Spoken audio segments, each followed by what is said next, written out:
Ernakulam Kalamassery government polytechnic college ഹോസ്റ്റലിൽ കഞ്ചാവ് വേട്ട. 7 മണിക്കൂർ നീണ്ട പോലീസ് പരിശോധനയിൽ 2 കിലോയോളം കഞ്ചാവും ത്രാസും പിടികൂടി. കോളേജിലെ SFI KSU പ്രവർത്തകർ ഉൾപ്പെടെ 3 പേർ അറസ്റ്റിലായി. ഹോളി ആഘോഷത്തിനായാണ് ഹോസ്റ്റലിൽ കഞ്ചാവ് എത്തിച്ചത് എന്നാണ് പോലീസ് അറിയിച്ചത്.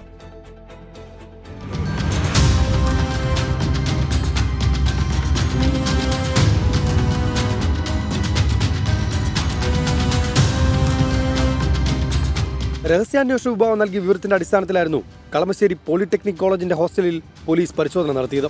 7 മണിക്കൂർ നീണ്ട പരിശോധനയിൽ KSU പ്രവർത്തകരായ ആകാശ്, ആദിൽ എന്നീ വിദ്യാർത്ഥികളുടെ മുറിയിൽ നിന്നും പിടിച്ചെടുത്തത് 2 കിലോ കഞ്ചാവും ഇലക്ട്രിക് ത്രാസും. പരിശോധനയ്ക്കിടെ ആദിൽ ഓടി രക്ഷപ്പെട്ടു. ആകാശിനെ പോലീസ് കസ്റ്റഡിയിലെടുത്തു. SFI യൂണിയൻ ജനറൽ സെക്രട്ടറിയായ അഭിരാജിന്റെ മുറിയിൽ നിന്ന് ലഭിച്ചത് 9 ഗ്രാം കഞ്ചാവാണ്. അളവിൽ കുറവായതിനാൽ അഭിരാജ്, ആദിത്യൻ എന്നീ വിദ്യാർത്ഥികൾക്ക് സ്റ്റേഷൻ ജാമ്യം ലഭിച്ചു. കൂടുതൽ പേർക്ക് പങ്കുണ്ടോ എന്ന് അന്വേഷിക്കുമെന്നാണ് പോലീസ് പറയുന്നത്.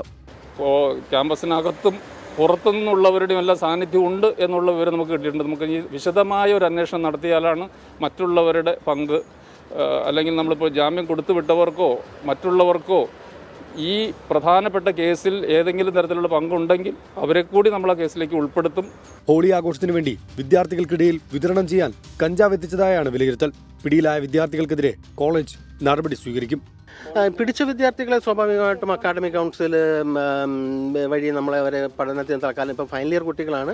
അത് ഇന്നിപ്പോൾ തീരുമാനിക്കണം. അപ്പോൾ കൗൺസിൽ കൂടി തീരുമാനിച്ച്, കൗൺസിലിൽ നിന്ന് കൂടുമല്ലോ, കൗൺസിൽ കൂടി തീരുമാനിച്ച് നടപടി സ്വാഭാവികമായിട്ടും ഉണ്ടാകും. കഴിഞ്ഞ ഒരാഴ്ചയായി കോളേജിലും ഹോസ്റ്റലിലുമായി വ്യാപക പിരിവ് നടന്നിട്ടുണ്ട്. വിദ്യാർത്ഥികൾക്ക് ആര് കഞ്ചാവ് കൈമാറി എന്നതിലാണ് ഇനി അന്വേഷണം. കേസിൽ കൂടുതൽ അറസ്റ്റുണ്ടാകുമെന്ന് ഉറപ്പാണ്. 24 കൊച്ചി.